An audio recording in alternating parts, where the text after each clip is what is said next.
vivimos esclavos de reglas, de criterios, de moralismos, porque no hemos comprendido lo que significa misericordia quiero y no sacrificio.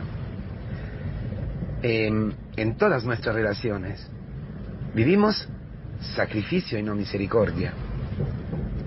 Cuando propiamente estamos más generosos, bueno, misericordia y sacrificio. Cioè, haz un sacrificio y entonces tendré misericordia. Más o menos es así.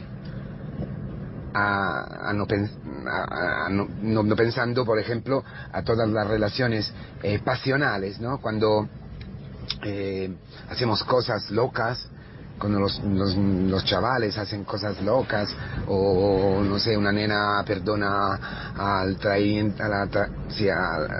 novio que la traicionada porque está pegada como, no sé, esclava de este chico. No estoy hablando de esas relaciones que ya son enfermas por su cuenta, entonces, porque eso es todo mentira, es toda carne, toda pasión. Entonces no es que tú perdonas o tú tienes misericordia gratuita, no, es algo que te empuja la carne, la pasión, pero luego vas a sufrir y sufren terriblemente cuando eso no logra lo que ellos esperan, ¿no? O que nosotros esperamos cuando nos portamos así, cuando usamos misericordia hacia el otro, pero como un lazo más, como un gancho más, ¿verdad? Eso ocurre a menudo.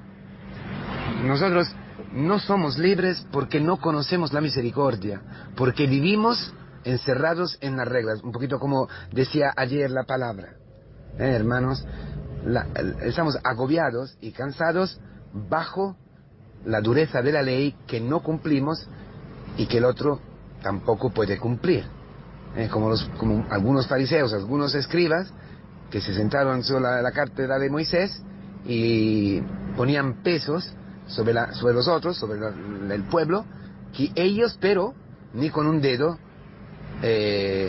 sabían llevar, no podían llevar ni con un dedo. Es decir que cuando llega la dificultad, cuando llega el sufrimiento, todos nos escapamos. Esto quiere decir, la ley es muy dura. Amar al otro como a nosotros mismos y a Dios por encima de todo, o es gracia o no es. Es lo que todos vivimos. Y acusamos gente que no tiene culpa. La gente que empieza a vivir en la libertad de los hijos de Dios. ¿Cuántos curas viven así? ¿Cuántos curas se escandalizan de la libertad que tienen los pequeños, los que han conocido a Jesucristo? Aquí está también la envidia que nosotros tenemos muchas veces por una persona que ha encontrado a Cristo o que está empezando a conocer a Cristo. Y tú, por ejemplo, yo, años y años en la iglesia, en el camino, y todavía soy tan moralista. Aquí en este episodio de hoy aparece el fondo, ¿no?, de nuestro corazón. Habéis visto cuando una botella de vino, ¿no?, está ahí desde mucho tiempo, tiene abajo, ¿no?, hay algo sucio, ¿no?, como fuera basura. Lo mismo, ¿no?, en una cafetera, una máquina por el café, después de mucho tiempo que no se usa, ¿no? Eso es lo que tenemos nosotros al fondo de nuestro corazón, una basura, algo como si fuera sucio, ¿no? Porque exigimos el sacrificio. Y es algo raro, porque cuanto más tú y yo no podemos con el sacrificio, cuanto más nos encontramos débiles, eso, en vez de hacernos más humildes, de hacernos más misericordiosos, nos hace más moralista aún. Es lo que dice el Señor. Por ejemplo, una persona que deja de fumar, por ejemplo, ¿no? Normalmente, el que deja de fumar se convierte en un moralista con quien fuma. Es terrible, ¿eh? Es terrible, ya te echan de casa. No puedes echarte un cigarro ni... Pero, si tú, tío, te echabas 40 cigarros hace 10 días, ¿por qué ahora? No, el humo me destruye la casa. No puedo soportar este humo, probablemente porque he dejado de fumar. ¿Sabes? La mujer, el niño, las cortinas, esas se empreñan de humo. Y ya no hay quien le quite este olor terrible. ¿Cómo este olor terrible? Son 20 años que has vivido en este olor. Hasta te gustaba, ¿no? ¿Y ahora? Digo, podemos todos hoy mirarnos al corazón, ¿no? Mirando profundamente, porque es al corazón que el Señor nuestro Jesucristo está hablando hoy, y muy seriamente. Sus discípulos tenían hambre, pero era sábado. Entonces hacen algo que, por la ley, estaba prohibido. ¿Es cierto que estaba prohibido? ¿O ellos habían intuido de estar con aquel que era el Señor del sábado?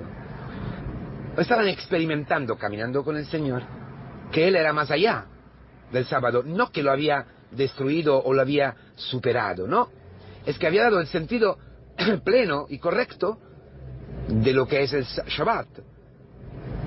Había dado sabor auténtico al descanso, como hemos visto ayer. En el sábado no se hace nada porque Dios provee. Ese es el punto.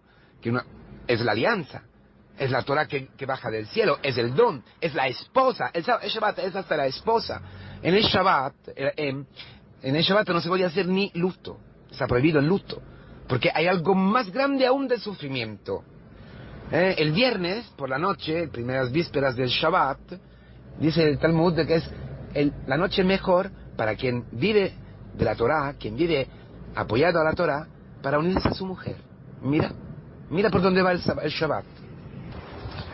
El Shabbat es pura alegría, es gozo pleno, es disfrutar del amor de Dios, es descansar con Dios, es descansar en el seno de Dios, es descansar en sus entrañas de misericordia. Por eso necesitamos experimentar, hacer la experiencia de los discípulos del Señor. Ellos sí que estaban descansando en el seno de Dios, en la misericordia, en esas entrañas llenas de ternura, capaces de recrear un hombre legalista, un hombre moralista, en un hijo de Dios, libre, capaz de amar en la libertad, porque no hay amor sin libertad, no puede haber, no se puede haber, tener amor donde no hay libertad, donde hay esclavitud, no es posible. Amor se conjuga siempre en la libertad. Por eso necesitamos, como somos tan estrictos, tan tacaños, no solamente en el dinero, sino en todo, necesitamos esto que dice aquí la palabra, conocer a alguien que es más grande del templo, más grande de los que es religioso, más grande de lo que es, ¿cómo decir?, la sede, el lugar de las reglas, de las leyes. Cristo es la ley. Cristo es el fundamento de la ley, el fundamento porque es el cumplimiento. Entonces miramos a Cristo, nada más que ver a Cristo, como dijimos ayer de Disma, ¿no? El buen ladrón. Él había aprendido que quiere decir misericordia y no sacrificio. Ese es el Salmo 40. Un cuerpo me has preparado, una carne me has preparado, Señor Dios, dice el Señor entrando en el mundo, cumpliendo ese salmo. Sacrificio y ofrenda, tú no quieres. Es mi vida, que es una liturgia. Es mi vida, el altar. Es mi vida, es mi cuerpo, la víctima para sacrificar. Pero en la libertad, que tú puedes amar puedes ser libre solamente si puedes amar, si ya no estás encarcelado, si ya no tienes cadenas. Entonces entienden los discípulos viven con Cristo, están con Cristo, y Cristo ama. Todo lo que lo mueve, todo lo que mueve Cristo es amor, es misericordia, es buscar a los pecadores. Entonces, esta es la libertad. ¿Por qué? Porque va a cumplir la ley del amor, va a cumplir el Shema. Porque amar a Dios con todo nosotros mismos quiere decir amar al otro como nosotros mismos. Eso quiere decir. ¿Por qué? Porque Dios ama. Porque el cumplimiento de la ley es el amor, es la salvación de todos los hombres. Es que todos puedan conocer a Cristo.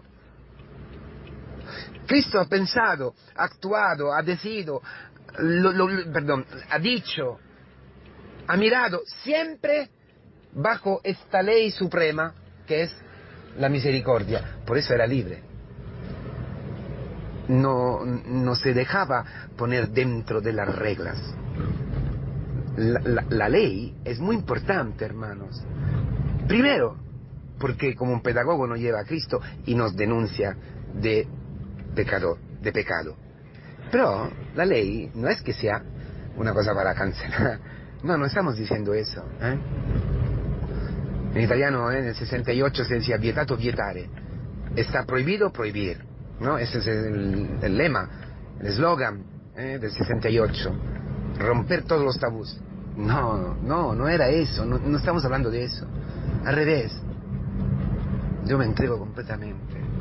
Yo puedo entrar como David en el templo y comer lo que no estaba reservado a él, que era de los sacerdotes. Pero nosotros somos sacerdotes con Cristo, somos profetas con Cristo. Lo que está en el campo es para mí, es imagen de la mensa eucarística. El trigo es Cristo, caído allí, ¿verdad? Para no quedarse solo. Él ha cumplido el Shabbat en la tumba. Es como decir que estos discípulos estaban cogiendo el fruto de la muerte de Cristo, que era su resurrección, que habría sido su resurrección. Abajo de donde ellos pisaban estaba Cristo, que había entregado la muerte, que se había entregado a la muerte, que había entrado en el sepulcro y desde allí resucitaba. O sea, se ve, ¿no?, el misterio pascual. ¿Y para quién es el misterio pascual? Destruir este templo y yo lo rescataré, lo resucitaré en 3 días. De ese templo, el templo de su cuerpo es más grande del templo de piedras. Templo, y luego no cumplimos nada. Comunidad. Palabra. Liturgia. Reglas. Leyes. Y nada. Y ni un poquito de amor, ni un poquito de paciencia, de misericordia. No. Por eso, solamente está libre quien en cada instante ve este campo de trigo. Y ve el Shabbat cumplido en este campo de trigo.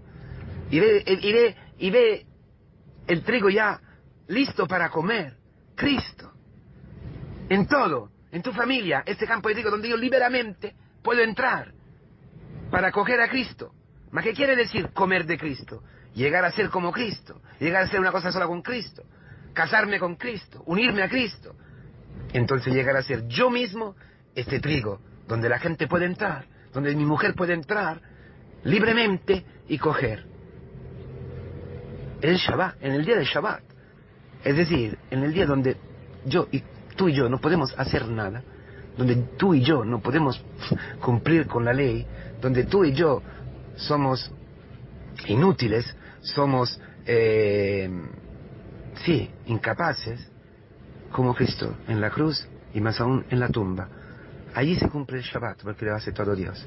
Dios ha resucitado a Cristo, entonces resucita también nosotros en Él, para ser nosotros este trigo.